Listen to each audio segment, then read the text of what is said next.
충북의 서울대 입학생 최저 논란이 수그러들지 않고 있습니다. 교육감이 직접 반박에 나섰는데도 후폭풍이 거셉니다. 청주 지역 부동산 규제 넉 달여 만에 결국 청주시가 나섭니다.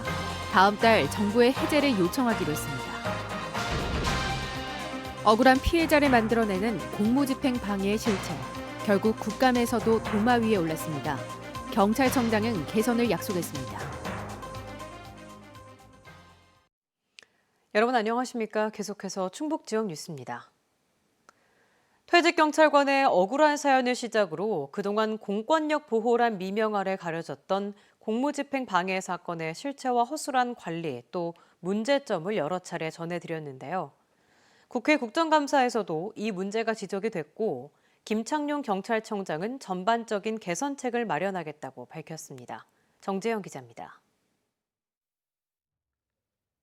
경찰관의 그날 기분에 따라 결과가 달라진다는 말이 있을 정도로 일부 감정적인 법 집행과 허술한 관리가 드러난 공무집행 방해죄. 해마다 무려 1만 명이 피의자가 되지만 정작 죄가 없는 걸로 밝혀진 이들은 얼마나 되는지, 유죄인 경우에도 적절한 처벌을 받았는지 확인할 수 있는 통계가 없습니다.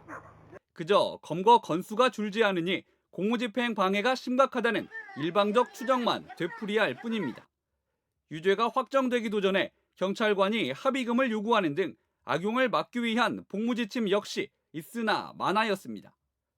누명 피해자 중 하나인 퇴직경찰관이 국회에서 두 번째 1인 시위를 하던 날 국정감사장에서는 이 문제가 도마 위에 올랐습니다.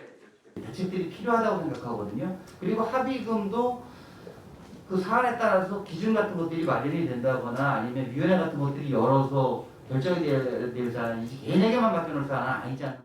경찰 출신인 행정안전위 이모선 의원은 자체적으로 할 수 있는 것부터 바꾸라고 주문했습니다. 특히 만든 지 8년이 지났는데도 지켜지지 않는 공무집행 방해 관련 복무지침 문제를 꼬집었습니다. 합의를 적용하는 경우도 있고 그걸 기관장이 관리가 안 되는 거예요. 근데 이 내린 공문에는 이게 기관장이 관리하도록 되어 있거든요. 경찰청장이 가해자들의 합의 요구가 많아 부담이 크다는 엉뚱한 답을 대놓자 질문의 핵심을 제대로 이해했는지 되묻기도 했습니다. 집요하게 찾아와서 합의를 부탁하고 사정을 하는 그런 것 때문에 또 받은 부담도 상당히 큰 사안이 있습니다. 반대의 경우도 있다는 것도 좀 유명하셔서 그 철저하게 그래도 관리가 좀 필요하지 않나. 김창룡 경찰청장은 MBC 취재진을 따로 만난 자리에서 연구 용역을 통해 합의 기준 마련과 유무죄 통계 등 지적된 문제 전반에 대한 개선책을 마련하겠다고 밝혔습니다.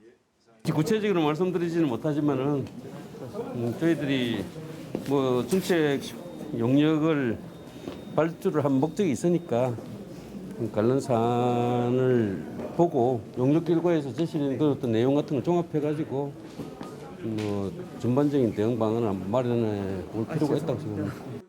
언론과 국회의 이딴 문제 제기 이후 경찰 수장이 공식적으로 한 약속. 말뿐인 개선책이 될지 아니면 기준과 관리 주체, 책임까지 명확히 하는 혁신의 상징이 될지는 공권력 스스로의 손에 달려 있습니다. 막강한 힘에 뒤따르는 책무를 전제로 할 때만이 국민의 신뢰를 얻을 수 있다는 걸 되새길 필요가 있습니다. MBC 뉴스 정재영입니다. 경기도 광주 SRC 재활병원에서 간병인으로 일하던 50대 외국인이 청주에서 코로나19 확진 판정을 받았습니다. 충청북도는 SRC 재활병원에 코호트 격리됐다가 지난 22일 환자와 함께 환자 자택인 청주시 상당구로 격리 장소를 옮긴 50대 외국인 간병인이 충북 186번째 확진 판정을 받았다고 밝혔습니다. SRC 재활병원은 132명의 확진자가 발생해 지난 17일부터 코호트 격리 중입니다. 충북의 서울대 입학생 수가 전국 최저라는 국감자료 논란 보도해드렸었는데요. 교육감의 반박 기자회견에도 교육단체와 학부모 단체들이 잇따라 성명을 내면서 후폭풍이 커지고 있습니다. 김병일 기자입니다. 김병우 교육감은 이례적으로 입시 성적을 공개하며 올해 입시 성과를 발표했습니다. 앞서 공개된 국감 자료에서 충북의 서울대 입시 성적이 전국 최하위라는 발표를 반박하기 위해서입니다. 우리 정책의 본질이나 또는 그 효과를 자칫하면은 흐리게 하는 오해를 낳을 수 있는 소지가 있겠다 해서 그러면서 3년 전 시행한 청주의 고입 배정 방식 변경으로 학업 성취도도 높아졌다고 자평했습니다. 그런데 단순히 충북만을 기준으로 한 합격자 발표에 신뢰도가 떨어진다는 지적이 나왔고 불과 이틀 만에 오류도 발견됐습니다. 급기야 교육단체와 학부모 단체들도 잇따라 문제를 제기하고 나섰습니다. 충북교청은 최근 5년 새 학생 수가 20% 이상 급감한 상황에서 재수생과 중복 합격자 수도 확인이 안 돼 자화자찬식 입시 성과를 신뢰할 수 없다고 꼬집었습니다. 재수생, 소위 말하는 N수생, 졸업생들이죠. N수생은 몇 명인지. 또 서울에 10개 대학 했는데 본교만 통계를 잡은 것인지 아니면 분교를 잡은 것인지. 학부모 단체들은 교육감이 내세운 고교 평준화 성과를 문제 삼았습니다.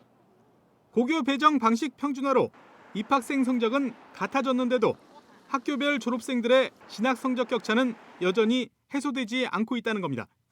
실제로 청주 19개 고등학교 가운데 서울대 합격자 6명을 배출한 학교가 있었지만 한 명도 배출하지 못한 학교도 3곳이나 됐습니다. 정말 진학이 굉장히 결과가 좋은 학교는 이미 정해져 있어요. 그런데 반면 일반 국공립 고등학교에서는 아이들의 진학률이 굉장히 저조한 게 또 사실이에요. 교사노조는 교육 성과가 단순히 대학 진학률로 평가되는 것이 안타깝지만 충북 교육이 다른 지역보다 부족하다는 지적에 대해서는 성찰하는 계기로 삼겠다고 밝혔습니다. 교사로서 학교 현장에서 교육들이 제대로 이루어지고 있는지 또는 복합적으로 이 학생들의 맞춤형 진로가 이루어지고 있는지에 대해서 다시 한번 점검을 해보도록 해야 할 시점이라고 생각합니다. 이런 가운데 교총과 학부모 단체들은 청주시 평준화 고등학교 실태 점검을 위해 교육 공동체들이 참여하는 협의체 구성을 요구했고 도교육청은 검토해보겠다고 약속했습니다. MBC 뉴스 김영일입니다. 천안에서 야생조류 고병원성 AI가 발생함에 따라 충북에 주의보가 발령됐습니다.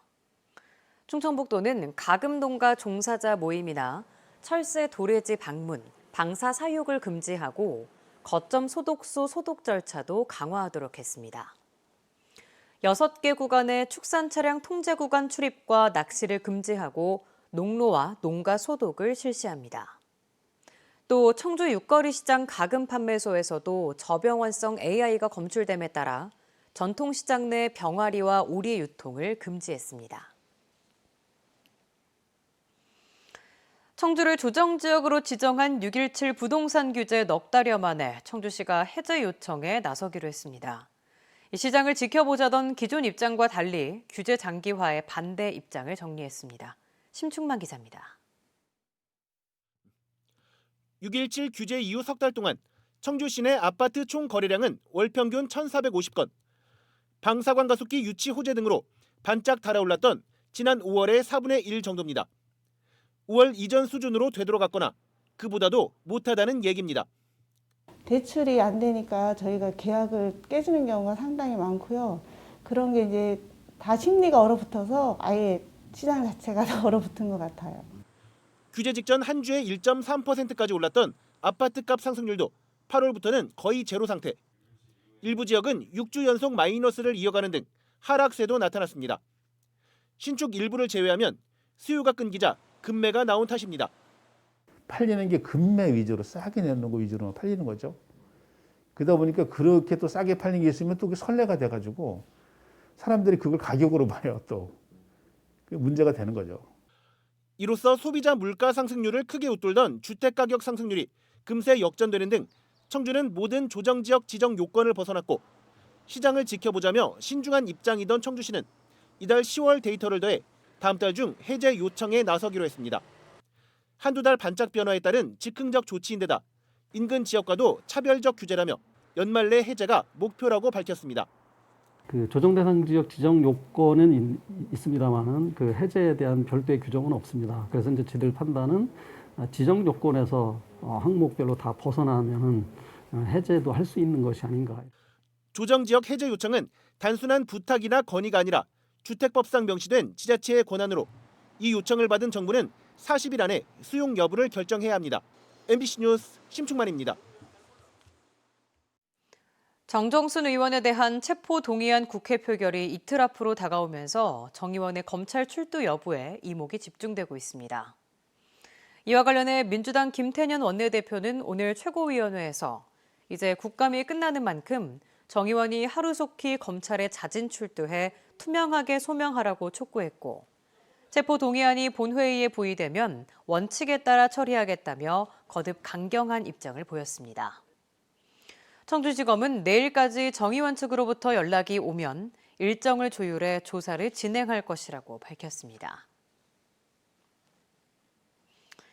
전 남편을 살해한 혐의로 무기징역을 선고받은 고유정이 친권을 상실한 데 이어 현 남편과의 이혼 소송에서도 패소했습니다.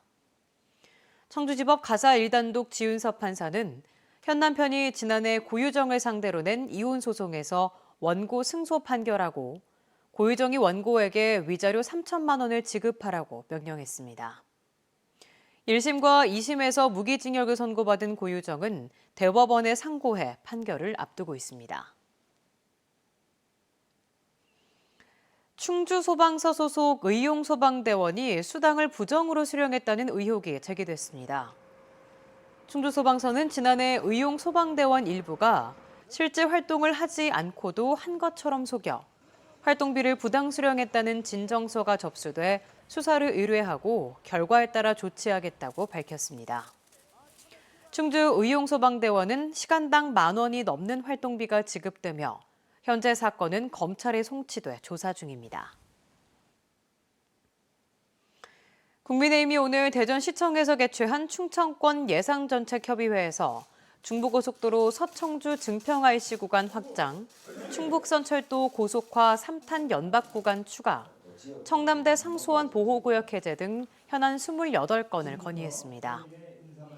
특히 최근 찬반 논란이 벌어지고 있는 청주시 특례시 지정 문제와 관련해 지방행정체계 통합화에 역행한다며 재검토를 요구했습니다. 충북지역 뉴스였습니다. 고맙습니다.